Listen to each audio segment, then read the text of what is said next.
वालेकुम बच्चों, कैसे हैं? उम्मीद है कि आप लोग ठीक होंगे। बच्चों, आपका एग्ज़ाम 20 तारीख को उर्दू कोर्स भी और उर्दू कोर्स ए के जितने भी स्टूडेंट हैं 20 नवंबर को आपका एग्ज़ाम होने वाला है।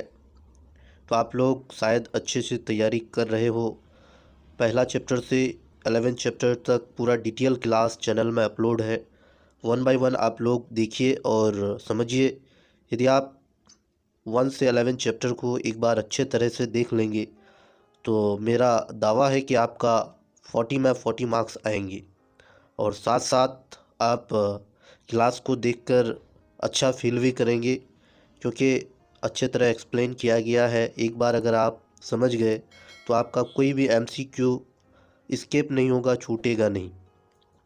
आपको सैम्पल पेपर में जो मिस्टेक हुआ है वह मिस्टेक सीबीएसई बोर्ड के आंसर सीट के अकॉर्डिंग हम थोड़ा बताए थे। उस कारण थोड़ा बहुत कुछ लगभग 4-5 क्वेश्चन मिस्टेक हो गया है।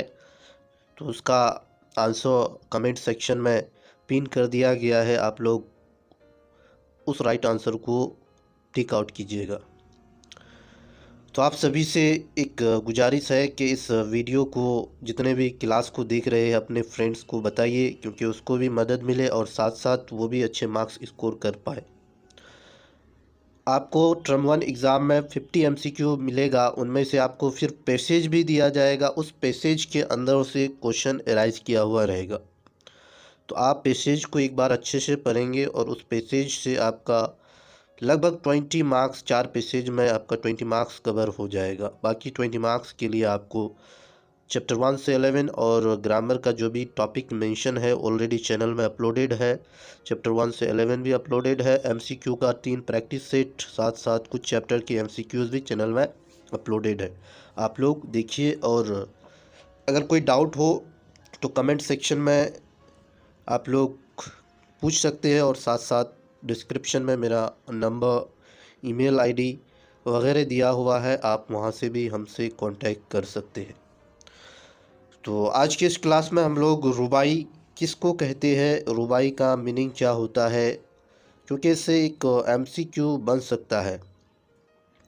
तो रुबाई के मीनिंग को अगर हम लोग समझ ले और इसका अंदरूनी जो बातें हैं उसको जान ले तो आपका एक भी एमसीक्यू स्किप नहीं होगा रुबाई से अगर पूछेंगे तो। सबसे पहला, रुबाई किसको कहते हैं? तो रुबाई 4 मिसरे या 4 मिसरों वाली मुख्तसर नज़म को हम लोग रुबाई कहते हैं। जिस नज़म में आपको 4 मिसरा दिखाई दे तो आप समझ जाना कि वो रुबाई है। 4 मिसरे वाले नज़म को, यानी 4 लाइन वाले नज़म को ही हम लोग रुबाई कहते हैं।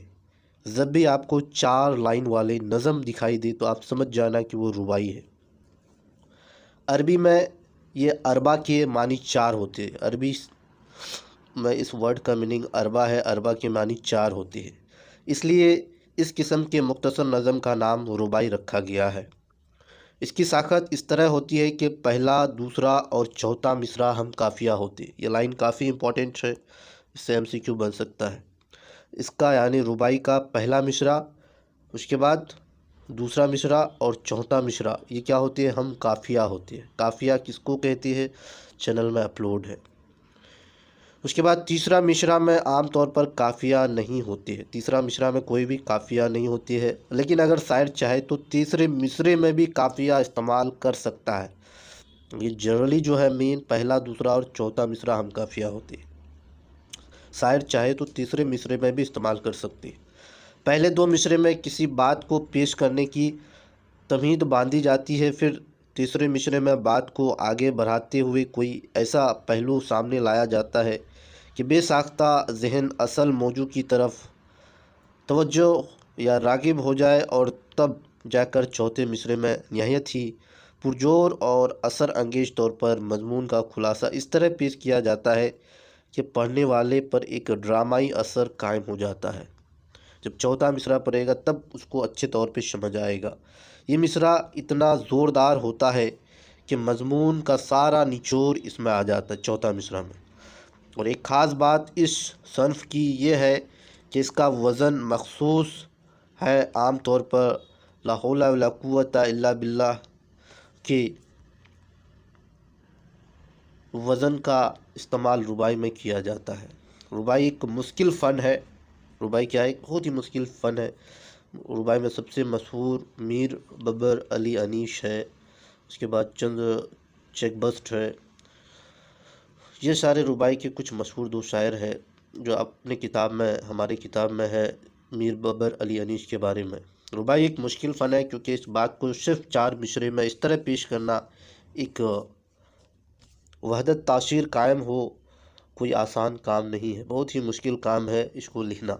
इसके बावजूद रुबाई एक मशहूर तरीन सन्फ़ है। ख़ास तौर पर फ़ारसी शायरी में इस सन्फ़ को जो उरूज हुआ वो बेमिसाल है। उमर ख़याम की फ़ारसी रुबाइयाँ पूरी दुनिया में मशहूर है। उमर ख़याम फ़ारसी रुबाई लिखे हैं जो पूरे दुनिया में मशहूर है। रुबाइयात ख़याम का तर्जुमा दुनिया की कई ज़ुबानों में हो चुका है। उर्दू में रुबाई की रवायत फ़ारसी से आई। उर्दू के पहले शाह दीवान शायर कुली कुतुब शाह जो कि हैदराबाद शहर को बसाया था, और कुली कुतुब शाह ने ही 4 मीनार बनाए थे। तो ये रुबाई के एक मशहूर शायर है दीवान शायर कुली कुतुब शाह, कि यहाँ भी रुबाइयात मिल जाती है। इस किस्म से इस वक्त से लेकर आज तक हर ज़माने में शायरों ने रुबाइयात लिखी है और आज भी ये सिलसिला जारी है। तो रुबाई का मीनिंग आपको समझ में आ गया होगा। रुबाई का मीनिंग होता है 4 मिसरे वाले नज़म को हम लोग रुबाई कहते हैं, जिसमें उसका पहला, दूसरा और चौथा मिसरा हम काफिया होती है। तीसरा मिसरा अगर शायर चाहे तो उसको कर सकता है, लेकिन पहला, दूसरा और चौथा मिसरा हम काफिया होती है, और पूरे चौथे मिसरे में पूरे रुबाई का मीनिंग छुपा हुआ रहता है। ये था रुबाई से जुड़ी हुई कुछ जानकारी। उसके बाद हम